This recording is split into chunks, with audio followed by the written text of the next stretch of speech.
video, we will demonstrate how to access the turbine. Prior to accessing the turbine, please ensure that you have used the bypass tool to close both the outlet and inlet bypass valve knobs and depressurize the system.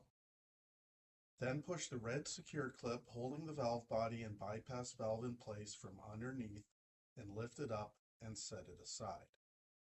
Then repeat this process for the other clip. Then wiggle the valve body away from the bypass valve and plumbing. This will expose the turbine located in the outlet port of the valve body, as seen here. To remove the turbine, first use either a flathead screwdriver or pliers to pry the nose cone retainer out of the outlet port. Please make note of the small white rubber ball located in the center of the nose cone retainer. It's important not to lose this ball as it can easily fall out. The purpose of the ball is to prevent the turbine from rubbing against the retainer. The stainless pin in the center of the turbine rests directly on this white ball. To remove the turbine from the valve body, use a pair of pliers.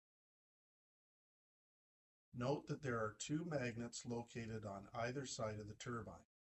These magnets allow the control valve to measure the water volume passing through the unit. As the turbine spins, the meter cable tip detects the magnets to track the total number of gallons that have passed through the system.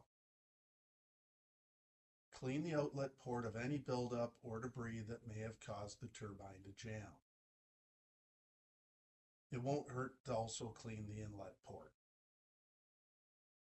Additionally, ensure the turbine itself is clean of any buildup, or you could simply replace it with a new turbine if necessary. Please note that there's a specific orientation required when reinstalling the turbine. To protect the magnets and ensure optimal performance, the wider side must face into the control valve body, while the tapered side should face outward, as demonstrated here in the video. Place the turbine into the outlet port, aligning the stainless pin with the center hole. And then, while ensuring that the white ball is in the center of the nose cone retainer, snap it into place. We recommend using a screwdriver or pick tool to ensure the turbine spins freely, as shown here.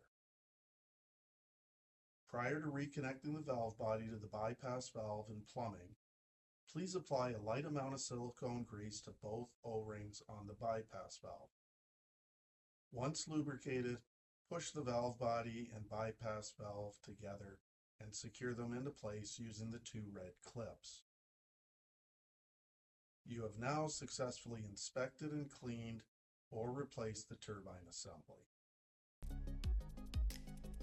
Visit us at www.CanatureWG.com.